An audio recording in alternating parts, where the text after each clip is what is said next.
이 계시의 말씀을 공독할 때에 살아계신 하나님의 음성을 들으시기를 기원합니다. 안식 후 첫날 새벽에 이 여자들이 그 준비한 향품을 가지고 무덤에 가서 돌이 무덤에서 굴려 옮겨진 것을 보고 들어가니 주 예수의 시체가 보이지 아니하더라. 이로 인하여 근심할 때에 문득 찬란한 옷을 입은 두 사람이 곁에 섰는지라. 여자들이 두려워 얼굴을 땅에 대니 두 사람이 이르되 어찌하여 살아있는 자를 죽은 자 가운데서 찾느냐. 여기 계시지 않고 살아나셨느니라. 갈릴리에 계실 때에 너희에게 어떻게 말씀하셨는지를 기억하라. 이르시기를 인자가 죄인의 손에 넘겨져 십자가에 못 박히고 제3일에 다시 살아나야 하리라 하셨느니라 한데, 그들이 예수의 말씀을 기억하고 무덤에서 돌아가 이 모든 것을 11사도와 다른 모든 이에게 알리니 이 여자들은 막달라 마리아와 요한나와 야고보의 모친 마리아라. 또 그들과 함께한 다른 여자들도 이것을 사도들에게 알리니라. 아멘.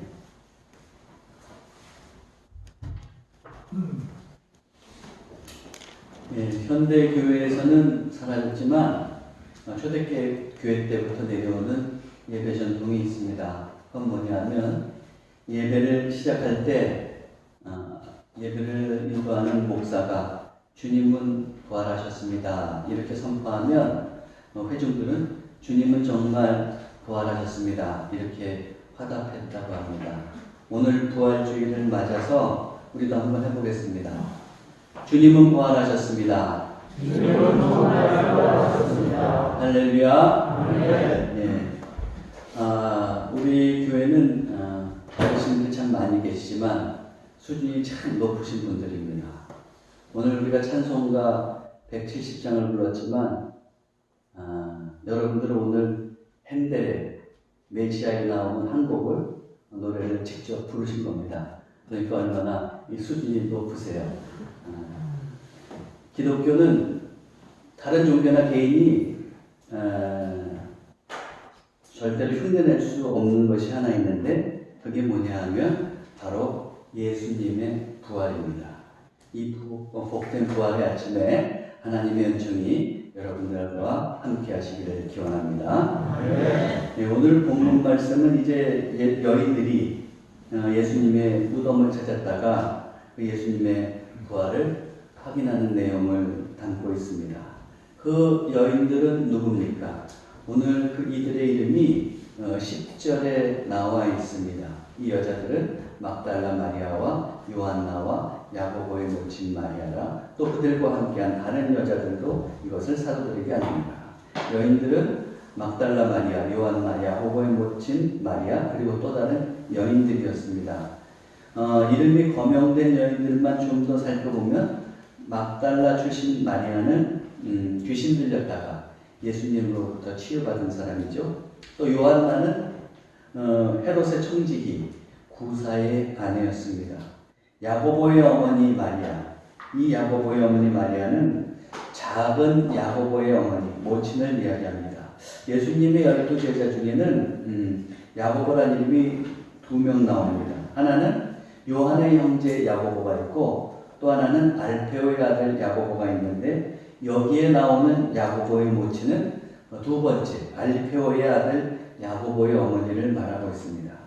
아마도 이 여인들은 이제 예수님을 따르는 아주 신실한 제자들이었는데, 물론 12제자들이 있었지만 그들은 이제 공식적으로 12지파를 대파해서 또 그렇게 그 전통에 따라서 12명을 세웠지만 그 외에도 예수님에게는 많은 제자들이 있었습니다. 그 중에 또 여성들도 많이 있었죠. 그런데 오늘 이렇게 본문에 나오는 이 여인들은 참으로 믿음이 신실했던 사람들입니다. 십자가 곁에서 주님의 고통을 끝까지 지켜보았고, 그뿐만 아니라 이제 이들은 그 아리마대 요셉이 십자가에서 돌아가신 예수님의 시체를 가져다가 자기가 이미 마련해 두었던 그 무덤에 이제 예수님을 안치할 때 그 모든 그 것들도 지켜보았던 사람들입니다.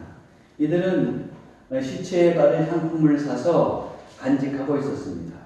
그리고 예수님이 십자가상에 죽으시고 안식일이 되자 이들은 안식일에는 아무것도 할 수 없다는 규례에 따라서 기다리다가 이제 아픈 마음으로 그 안식일을 보내며 그 다음날 새벽이 오기를 기다렸던 것이죠. 드디어 이 안식 후 첫날이 왔습니다. 그러자 이들은 새벽 일찍 준비한 향품을 가지고 이제 무덤으로 향합니다. 이들은 그런데 무덤을 향해 가면서도 걱정이 있었습니다. 무덤을 가로막고 있는 큰 돌을 누가 굴려줄까? 또 거기에 경비하는 사람들이 있을 텐데 그들이 있으면 예수님의 그 시신을 못 볼 텐데 어떻게 하면 좋을까? 그런 걱정이 있었던 거죠. 유대인의 무덤은 우리나라의 무덤과는 전혀 다른 모양입니다. 우리는 보통 땅을 파서 이제 시체를 거기다 내려놓고 그리고 흙으로 덮죠. 이렇게 매장하는 문화입니다. 그러나 유대인들의 무덤은 당시 유대인들의 무덤은 어땠냐 하면 산 쪽에 있는 그 바위를 이제 파가지고 그래가지고 거기를 공간을 만듭니다. 그리고 공간 안에 시신을 이제 안치하게 되죠. 또 경제적인 여유가 있는 사람들은 이 돌무덤을 아주 크게 파가지고 가족들이 함께 그렇게 안치될 수 있도록 마련하기도 했습니다. 그리고 이제 돌문을 닫아놓는데 더욱이 예수님의 그 무덤은 아주 거대한 돌로 막혀 있었고 또 경비병들이 지키고 있었습니다. 여인들은 이 무덤 돌과 경비병 때문에 예수님의 시신을 보지는 못할까 하는 그런 걱정을 가지고 안식일 다음날 새벽 6에 무덤으로 향한 겁니다. 그런데 이게 웬일이에요? 그 무덤에 도착해 보니까 경비병은 보이지 않았고 돌은 옮겨져 있었어요. 그래서 이들은 이제 무덤 안으로 예수님의 시신이 있을까 하고 들어가 보는 겁니다. 그랬는데 그 안에 들어가 보니까 안치되어 있어야 할 시신이 보이지 않는 것이죠. 이 여인들은 예수님이 부활하셨을 거라고는 미처 생각하지 못했습니다. 여인들은 그래서 시신을 발견하지 못하자 근심하게 되는 겁니다.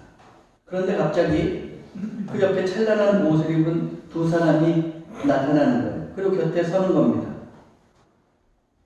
누굽니까? 바로 주의 천사죠. 순간 이 여인들은 두려워서 얼굴을 땅에 댔습니다. 이때 주의 천사가 말하는 거예요. 너희는 어찌하여 살아있는 자를 죽은 자 가운데서 찾느냐? 여기 계시지 않고 살아나셨다. 그리고 이어서 여인들에게 기억을 촉구하는 말을 합니다. 여러분 이걸 잘 기억하셔야 돼요. 기억을 촉구하는 말을 해요. 갈릴리에 계실 때에 너희에게 어떻게 말씀하셨는지 기억하라. 예수님께서 예전에 이르시기를 3일 만에 살아나야 할 것이라고 그렇게 말씀하시지 않았느냐. 그러면서 그것을 기억하라는 거예요. 이미 예수님은 살아 생전에 십자가에 달리시기 전에 3번이나 그 예수님의 제자들을 비롯해서 따르는 무리들에게 십자가의 고난과 부활에 대해서 말씀하셨어요. 몇 번이나 말씀하셨다고요? 3번이나 말씀하셨어요. 각 복음서마다 다 나와 있지만 오늘은 누가복음을 읽었으니까 누가복음을 통해서 한번 살펴보겠습니다. 누가복음 9장 22절 첫 번째 고난과 부활의 말씀입니다. 이르시되 인자가 많은 고난을 받고 장로들과 대제사장들과 서기관들에게 버림받아 죽임을 당하고 제3일에 살아나야 하리라. 이렇게 분명히 말씀하셨죠. 두 번째 누가복음 9장 44절부터 나옵니다. 이 말을 너희 귀에 담아두라. 인자가 장차 사람들의 손에 넘겨지리라 하시되 인자가 장차 사람들의 손에 넘겨져서 십자가를 못 박히신다. 근데 부활한다는 말씀은 안 하신 것처럼 되어 있어요. 그러나 이것과 평행 본문인 마태복음 보면 이렇게 되어 있어요. 갈릴리에 모일 때에 예수께서 제자들에게 이르시되 인자가 장차 사람들의 손에 넘겨져서 죽임을 당하고 제3일에 살아나야 하리라 하시니 제자들이 매우 근심하더라. 마태복음에 보면 살아나야 된다고 하는 부활하신다는 말씀이 나오고 있는 걸 볼 수 있어요. 그러므로 누가복음에서 나오는 두 번째 본문에는 당연한 건데 그것을 생략했다고 볼 수 있죠. 자, 그 다음에 세 번째도 예수님의 그 고난과 부활의 말씀을 보세요. 누가복음 18장 31절 33절 인자가 이방인들에게 넘겨져 희랑을 당하고 능욕을 당하고 침뱉음을 당하고 있으며 그들은 채찍질하고 그를 죽일 것이나 그는 3일 만에 살아나리라 이렇게 말씀하셨어요. 자, 보세요. 예수님은 세 번에 걸쳐서 이렇게 제자들에게 말씀하셨고 예수님을 따르고 있던 이 여인들도 추종하고 있던 이 여인들도 분명히 이 예수님의 부활의 말씀을 들었을 겁니다. 그런데 지금 이 여인들은 이 무덤에서는 예수님이 살아나실 거라고 하는 말씀을 전혀 기억하지 못하고 까마득히 잊고 있었던 거예요. 그럴 때 이제 이 천사들이 얘기하는 거죠. 갈릴리에서 말씀하셨던 그 예수님 말씀을 기억하라. 왜 예수님의 말씀을 기억하라고 할까요? 그것을 기억할 때 이들의 반응이 달라지기 때문입니다. 지금까지 여인들은 죽은 예수님을 보러 왔어요. 쓰린 마음을 가지고 죽은 예수님을 보러 왔고 향품을 바르러 왔습니다. 오늘날 우리식으로 치자면 우리나라식으로 치자 그러면 성묘 왔다고나 할까요? 아니면 추모하러 온 것이죠. 그러나 예수님의 부활을 이 여인들이 기억한다면 이제 어떻게 되겠습니까? 성묘할 필요가 없어지는 거죠. 추모할 필요가 없어지는 겁니다. 빈 무덤을 확인하고 예수님이 살아나신 것을 확신하고 이제 예수님의 부활을 기쁨으로 전하게 될 것입니다. 비로소 여인들은 예수님의 말씀을 기억했습니다. 그리고 예수님의 부활을 확신했습니다. 그래서 이들이 어떻게 합니까? 그들이 말씀을 이제 기억하고 그리고 무덤에서 돌아가는 그리고 그 모든 것 예수님이 살아나신 것 부활의 소식을 11사도와 다른 모든 사람들에게 이제 기쁨으로 전하는 것을 우리는 본문 말씀 속에서 볼 수가 있습니다. 그렇습니다. 부활을 기억하는 것이 중요합니다. 부활을 기억할 때 우리의 삶의 태도도 달라집니다. 그러므로 우리 믿는 사람들도 부활을 기억해야 됩니다. 여인들이 갈릴리에서 말씀하셨던 예수님의 그 부활의 말씀을 기억해야 하듯이 오늘 우리는 이 성경에 기록되어 있는 부활의 말씀을 기억해야 합니다. 그렇다면 이 부활의 말씀을 기억할 때 우리에게 어떤 일이 일어나게 될까요? 첫째로 이 부활을 기억할 때에 부활의 말씀을 기억할 때에 우리는 죽음에 대한 인식이 바뀌게 됩니다. 인간에게 죽음은 보통 어떤 거예요? 아주 죽음이 기쁘다 하는 분들 있어요? 죽음은 그렇게 별로 유쾌한 것은 아니죠. 죽음은 삶의 중단, 모든 것의 종말을 의미합니다. 더는 생명을 이어갈 수 없습니다. 주변 생명과의 교감도 나눌 수 없습니다. 주변의 모든 사람들과 감정을 나누고 또 그 사람들을 사랑하며 살 수도 없는 것이 죽음이죠. 희망을 실현할 수도 없습니다. 모든 활동은 끝나버립니다. 그동안에 쌓아두었던 지식, 재물, 명성 이런 것도 다 쓸모없는 것입니다. 세상에 티끌로 사라지고 마는 운명에 처하게 됩니다. 이것이 보통 사람들이 맞는 죽음의 방식이죠. 그러나 그런 죽음을 앞에 둔 사람에게는 그래서 이제 그런 죽음을 앞에 둔 사람에게는 어때요? 삶은 참으로 덧없는 것이 됩니다. 또한 죽음은 무로 돌아가는 허무한 문이 되는 겁니다. 그러나 예수님의 부활을 기억할 때 죽음은 단지 허무한 것이 아니에요. 두려운 것이 아닙니다. 영적인 눈이 띄어서 그 부활을 기억하면 그 부활로 인해서 죽음은 어떻게 됩니까? 생명의 시작이 됩니다. 영원한 생명의 문이 열리는 순간이 바로 죽음입니다. 하나님을 만나는 계기가 됩니다. 그래서 그리스도인들은 어때요? 우리 장례식장에 가보면 알 수 있지만 그리스도인들은 그 죽음 앞에서 찬송해요. 사람이 죽었는데 뭘 감사하느냐 그러는데 그리스도인들은 기도하면서 감사를 한다. 하나님께서 받아주실 것을 알고 있기 때문에 그런 것이죠. 일본인들은 어림도 없는 사고방식이에요. 전통적으로 우리나라 사람들은 사람이 죽으면 어떻게 합니까? 아이고 아이고 하면서 그런 식으로 그런 방식으로 이제 곡을 하죠. 여러분들도 다 들어보셨죠? 지금도 화장장에 가서 보면은 때때로 그렇게 아이고 아이고 하면서 곡하는 사람들을 볼 수가 있습니다. 그런데 기독교의 장례식에는 그런 소리가 없어요. 물론 잠시 잠깐 가족과 헤어지는 것 때문에 눈물이 있을 수 있습니다. 그러나 이내 다시 만날 것을 믿고 하나님의 위로를 받게 되죠. 제가 장례식에서 설교할 때 종종 드는 예가 있어요. 제 경험담인데 제가 이제 목회할 것을 아시고 제가 대학원에 이제 신학대학원에 다니고 있을 때 우리 부모님은 미국으로 가셨습니다. 아니 좀 공부하는 아들내미 좀 더 뒷받침이나 해주시지 왜 미국에 가세요? 목회할 때 좀 더 뒷받침이나 해주시지. 근데 부모님은 어떤 마음이셨냐면 제가 아들 하나거든.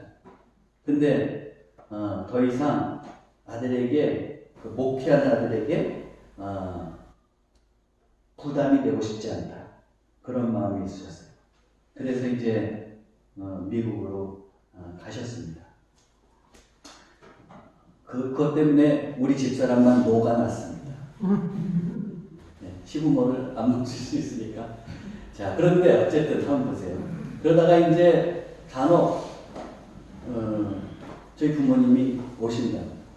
그럼 이제 며칠 같이 있다가 그러다가 이제 또 한 20일 정도, 보름 정도 있다가 이제 돌아가실 때가 되잖아요. 미국을 가셔야 되잖아요. 그러면 이제 공항에 간다. 공항에 가서 이제 카페 같은데 이제 앉아서 하하하고 거리다가 시간이 가까울수록 갑자기 어떻게 되냐면 온 가족이 그냥 또 헤어질 것 때문에 눈물을 흘리기 시작하면서 저는 그거를 눈물의 파티라고 부르는데 그 눈물의 파티를 한바탕 하는 거예요. 그러다가 이제 게이트로 해서 이렇게 들어가시잖아요. 그러면은 그래도 가시면은 우리 남매들은 또 들어가시고 나서 위로를 받아요. 왜? 거기 미국에 가시면은 거기에 부모님 편안하게 쉬실 거처가 있단 말이에요. 그리고 또 우리 셋째 누님이 미국에 살고 계셨어요. 차로는 한 1시간 걸렸는데 미국에서 1시간 걸리면 뭐 가까운 거리라고 해요. 그래서 어떻게 하냐면 늘 시시때때로 부모님을 돌봐주세요. 그러니까는 그렇게 돌봐줄 또 누님이 있으니까 마음이 놓이잖아요. 그리고 또 당장은 아니지만 또 몇 년 후에 또 우리가 가든지 부모님 오신지 해서 만나게 될 거 아닙니까? 다시 만나게 될 거를 알고 이제 위로를 받는 것이죠. 자, 여러분, 죽음도 제가 말씀드린 이 방식과 너무나도 유사한 것이 많습니다. 죽음으로 끝이라 그러면 우리는 먼저 보낸 모든 사람들에 대해서 굉장히 안타까워해야죠. 그러나 그리스도인들은 어떻습니까? 죽음으로 끝이 아니라는 것을 알고 있기 때문에 그렇게 먼저 간 이에 대해서 슬퍼하고만 있진 않아요. 당장은 좀 떨어져 있는 아쉬움이 있지만 다시 만날 것을 압니다. 그리고 주님께서 먼저 간 일을 받아주실 것을 알아요. 그래서 우리는 또한 위로를 받습니다.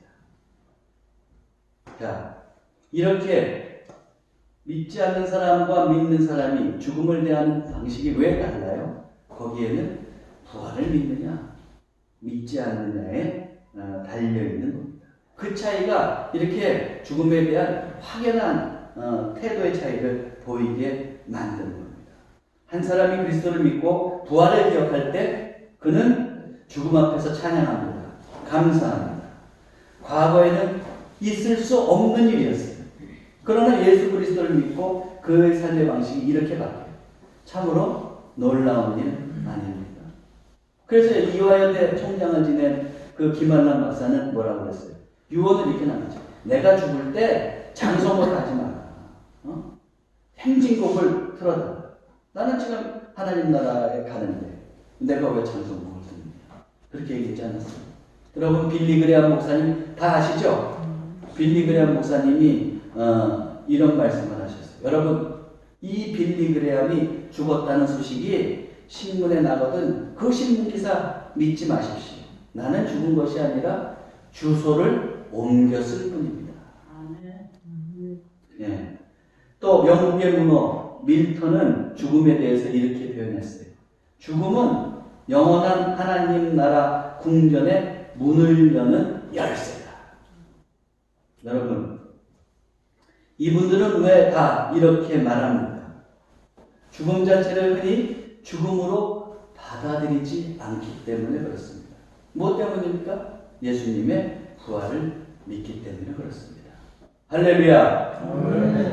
사랑하는 성도 여러분, 여러분도 성경 말씀에 나오는 예수님의 부활의 말씀을 기억하시기 바랍니다. 그래서 죽음에 대한 인식을 바꾸고 살아가시기 바랍니다. 두 번째로 우리가 부활의 말씀을 기억할 때 우리는 하나님의 권능과 승리를 확신하게 됩니다. 예수님께서 돌아가셨을 때 그 사탄의 세력도 사탄이 얼마나 좋아했겠어요. 아, 이제 하나님의 아들 메시아는 작자가 죽었구나. 이제 우리의 세상이 됐구나. 이 세상은 다 우리 사탄의 나라가 됐구나. 이렇게 생각했어요.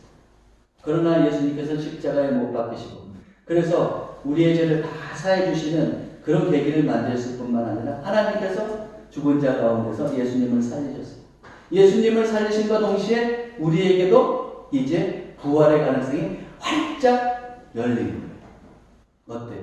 이것을 통해서 어때요?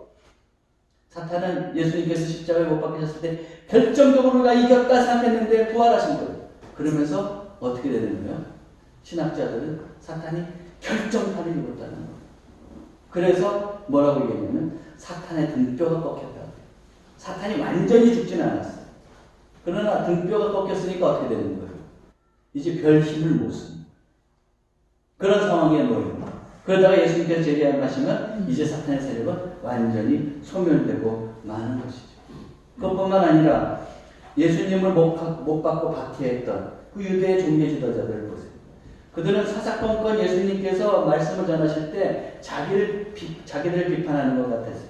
어떻게든 예수님을 죽이고 싶었어요. 모여서 음모를 꾸미고 그 다음에 예수님을 처형하고 그렇게 재판을 하고 그 다음에 빌라도를 찾아가서 죽이라고 사람들을 선동해서 가서 그렇게 십자가에 못 박으라고 했습니다. 그래서 결국은 예수님은 십자가에 못 박고 무덤에 탁 가둔 다음에 돌문으로 콱 막아놨잖아요. 비로소 그들은 편안히 두 발 뻗고 잘 수 있었어요.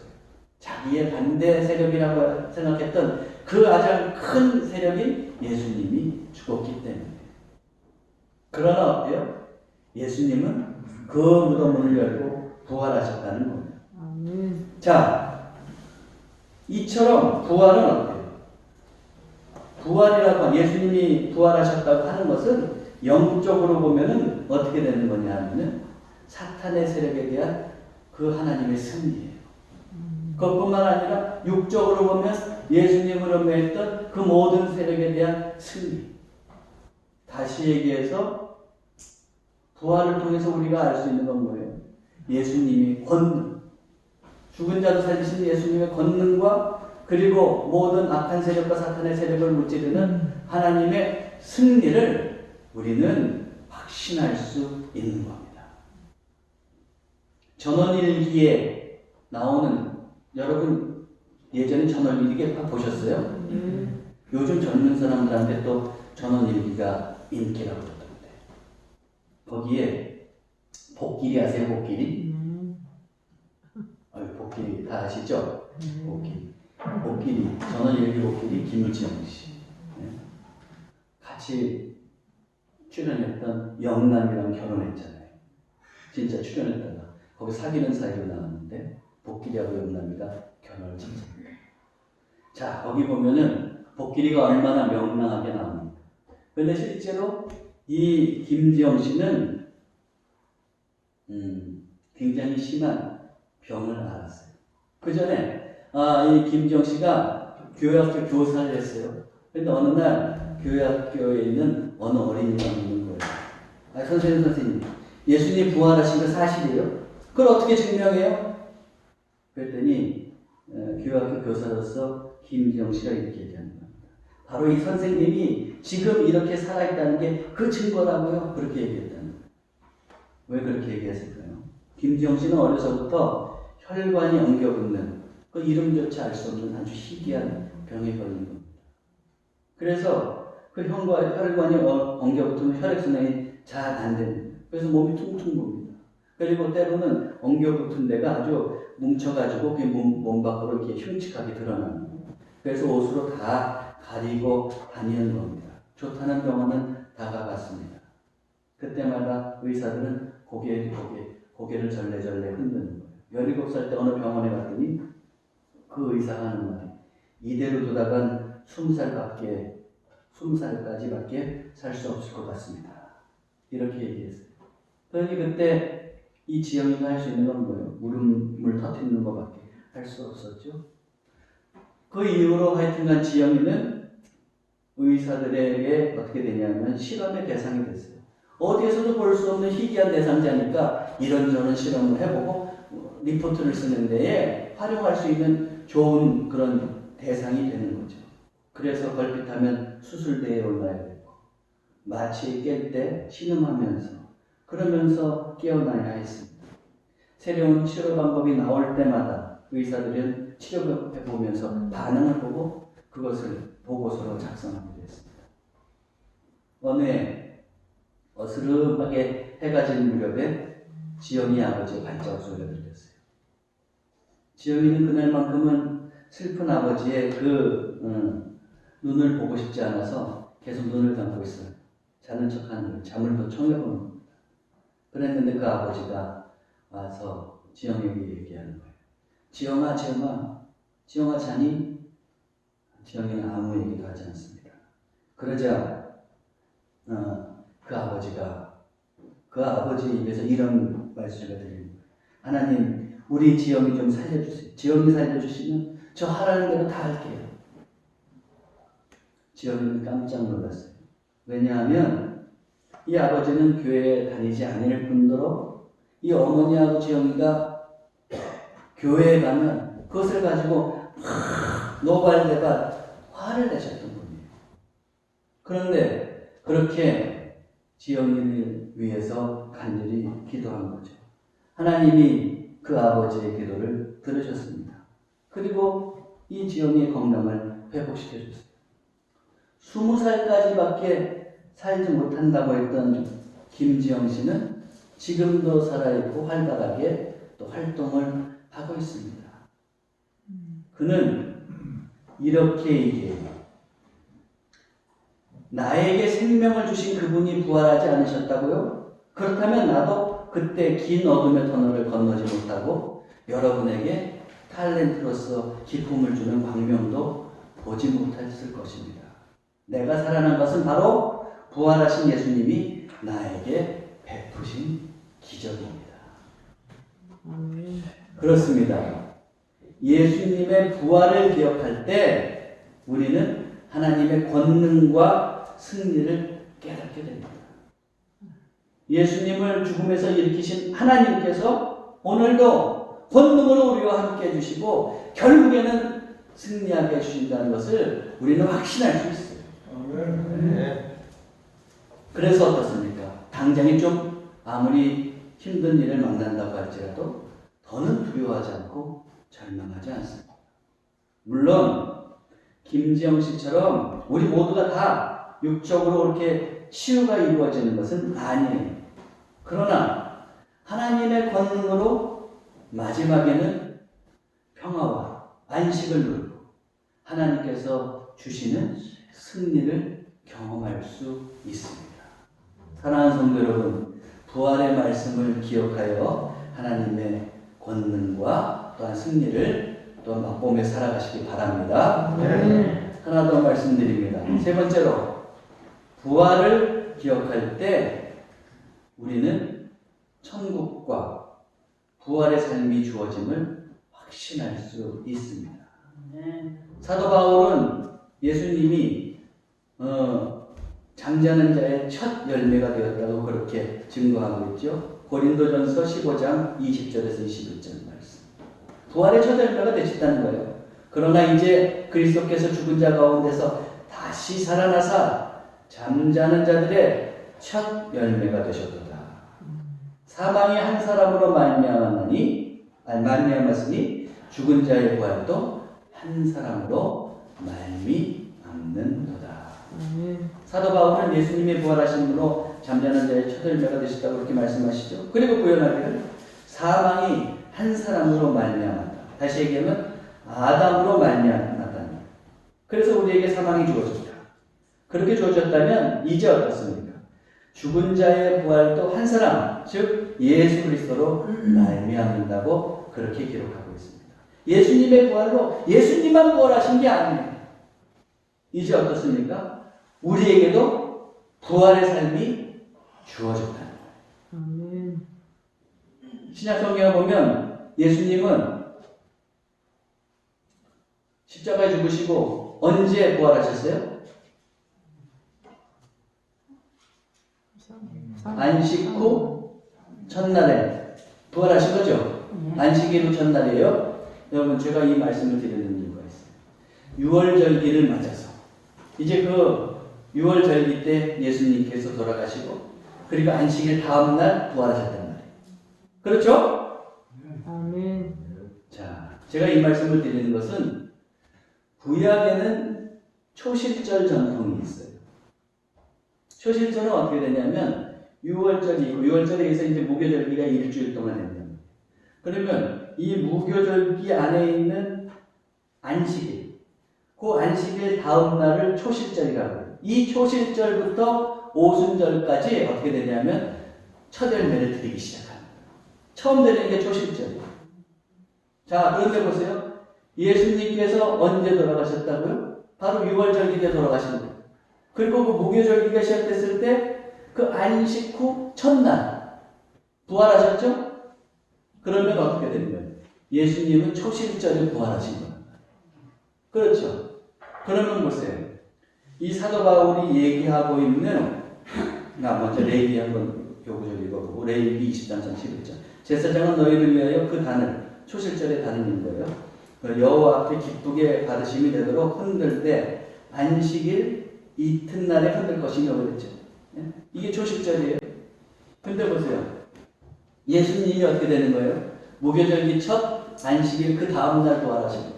다시 얘기하면 초실절에 부활하신 거예요. 그렇기 때문에 사도 바울이 얘기하고 있는 죽은 자들의 첫 열매가 됐다는 것이 딱 맞아떨어지죠. 구약의 전통을 가지고 지금 사도 바울도 분명히 얘기하고 있습니다. 그래서 이제 기독교는 어때요? 이 이후로 이 초실절의 전통을 살려서 안식일이 아니라 이 부활, 안식일 다음 날인 그날을 주일로 정하고 예수님의 부활을 기념하면서 주일로 지키는 거예요. 그리고 이전에 있던 그 안식일 전통도 이 주일의 전통에 담는 것입니다. 그래서 이제 기독교는 어떠냐면 매 주일이 어떻게 되는 거예요? 작은 부활절이 되는 겁니다. 그런 주일의 전통을 갖고 있어요. 이것이 기독교에 나오는 주일의 유래예요. 이 예수님의 부활로 우리는 부활의 생명을 얻습니다. 해서 우리는 천국의 백성이 되었고 언젠가 예수님이 이 땅에 재림하실 때 우리는 부활의 몸을 입고 영생하게 되는 거죠. 그러므로 부활은 천국과 부활의 삶에 이르는 출입구라고 할 수 있어요. 이 부활을 통해서, 예수님의 부활을 통해서 우리는 어떻게 되는 거예요? 영생을 얻고 천국의 백성이 되고, 그리고 비로소 우리도 부활의 몸을 있게 되는 그런 복을 얻게 되는 겁니다. 그래서 사도 바울은 자기의 사역을 돌아보면서 디모데후서 4장 7절 8절에서 이렇게 얘기했어요. 나는 선한 싸움을 싸우고 나의 달려가기를 마치고 믿음을 지켰으니. 자기 일을 다 했어. 그럼 다 했으니까 허무하다 그러는 게 아니에요. 사도 바울한테요. 이제 후로는 나를 위하여 의의 면류관이 예비되었으므로 주곧 의로우신 재판장이 그날에 내게 주실 것이며 내게만 아니라 주의 나타나심을 사모하는 모든 자에게도라 그랬어요. 이런 면류관이 주어진다는 것을 알고 희망을 갖게 되죠. 희망을 갖는 사람은 참 복된 겁니다. 그러나 인생에만 희망을 두면 어떻게 되는 거예요? 누구든지 연한이 차면 다 그 인생은 끝나게 되는 겁니다. 그럼 그때 다 허무해지게 되는 거예요. 인생을 살아가면서 또 성공만 했다면 그나마 다행이에요. 그러나 우리가 살아가면서 늘 성공만 해요. 어떤 데 상처도 있고 실패도 있죠. 별로 남겨놓은 것도 없는 것 같아요. 그럼 어떻게 되는 거예요? 삶이 허망할 수 있지. 그러나 우리가 이 말씀에 나오는 사도 바울처럼 희망을 가질 수 있는 겁니다. 예수님의 부활을 통해서 우리에게도 천국의 백성이 되는 자격이 주어지고, 그리고 부활을 또한 몸을 갖게 되고 영생하게 될 것이라고 하는 큰 확신이 있기 때문입니다.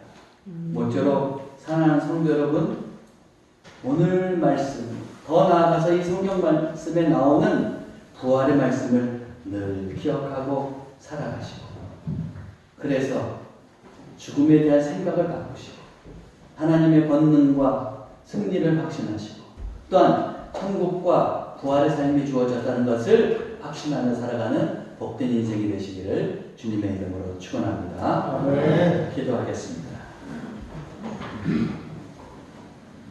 하나님, 여인들이 예수님께서 말씀하신 부활의 말씀을 기억하고 부활을 전하며 부활을 확신했던 것처럼 우리도 말씀을 통하여 예수님의 부활을 기억하게 하시고 부활의 확신 속에 죽음을 두려워하지 않게 하옵소서. 또한 우리의 하나님이 되시는 그 주님의 권능과 승리, 그리고 부활과 영생을 확신하게 하옵소서. 죽음에서 부활하신 예수 그리스도의 이름으로 기도하옵나이다. 아멘.